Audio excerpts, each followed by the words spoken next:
I'll just start with a joke, although it's not funny, but which I actually read on Facebook immediately after the unfortunate news of the Brexit vote broke.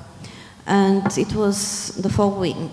A husband goes to his wife and says to her, I intend to trigger Article 50. And she's turning to him, what are you saying? And he's answering, I intend to leave you. I don't know when and if at all, but now you are informed. So more or less this is what happened. And this is how we heard it here in Brussels, immediately after Brexit.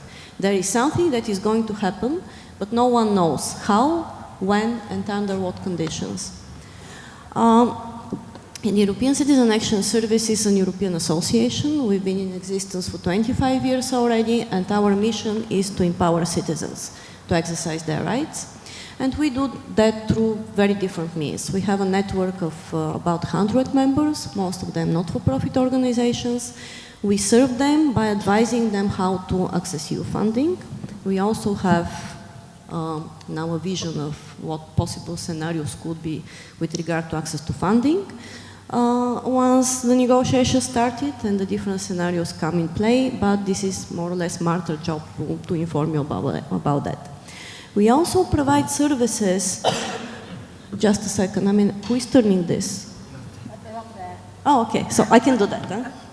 So we also doing something which very few organizations do.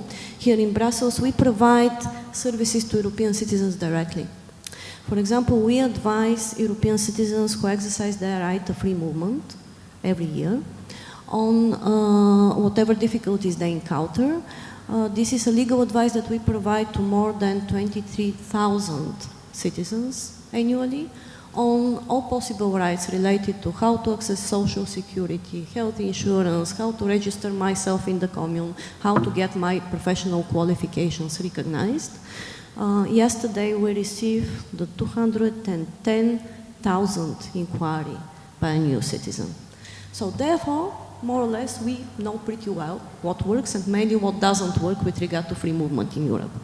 So immediately after the Brexit, of course, our members, no, I can't do that anymore.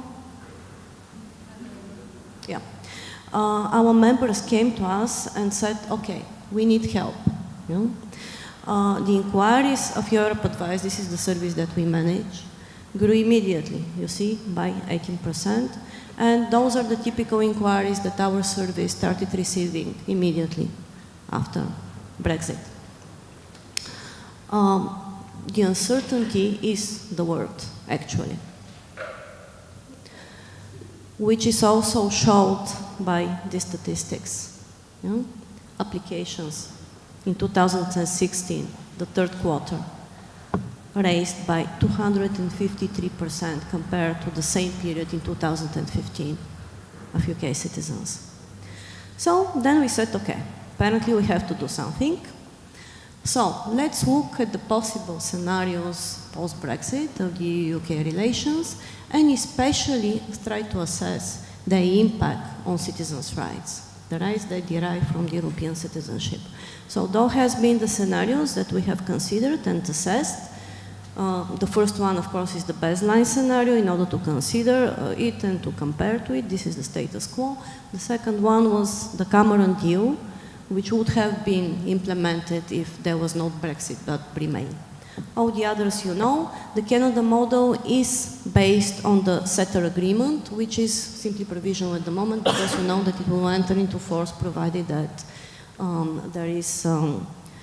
it's adopted by each and every member state. So I will walk you very quickly through our findings, which otherwise are very long and a bit technical.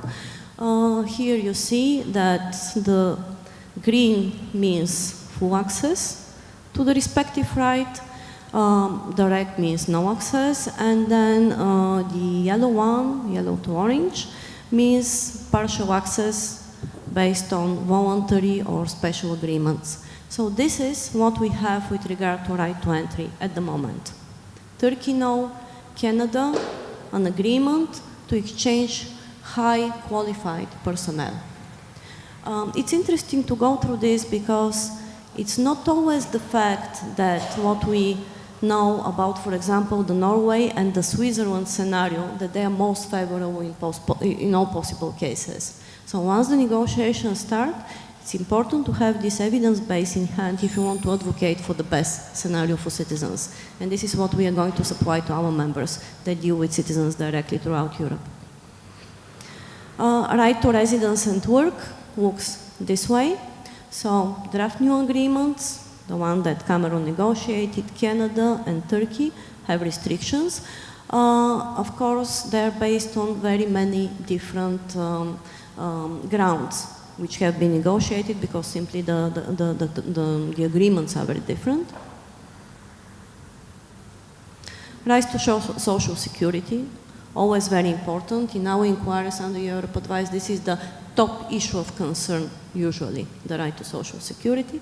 So you see that in Canada, it's total no, and then with regard to Turkey, there is a special arrangement because it's like a gradual access to this right.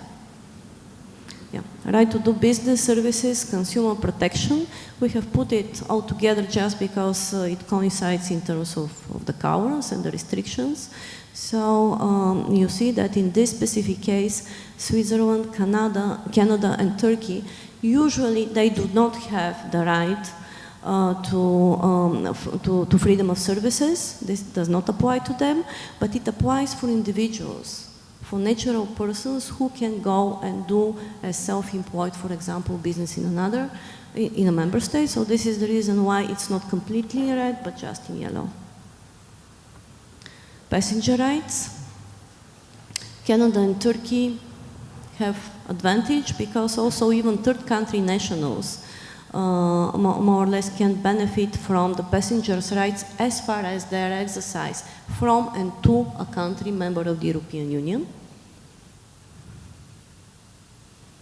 Right to non-discrimination. This has been a very interesting element because usually it's not related directly with the citizenship rights, but the European Disability Forum asked us to look into it because they wanted to see how it implies for their constituency. So this is the situation, and it's important to know because now in a way we take this right for granted a bit. Voting rights, normally no way, unless you are a member state. Access to institutions here, of course, what we have to say is that even third country nationals who are residing in the European Union can access the European institutions, which means if you are a UK citizen and you are residing in another member state, you will be able to do that. As far as it does not concern the voting collection of statements of support with regard to the European Citizen Initiative, because this is just a right preserved for EU citizens, as well as the cancel protection. Just one personal note, maybe you have noticed that by my accent I'm Central European, actually I'm Bulgarian. I have lived quite long enough, like 18 years, before the fall of the Berlin Wall on the other part of the Iron Curtain. So I haven't enjoyed always free movement. I remember and I will remember till the end of my life what it means to not have free movement, to be isolated and to be marginalized.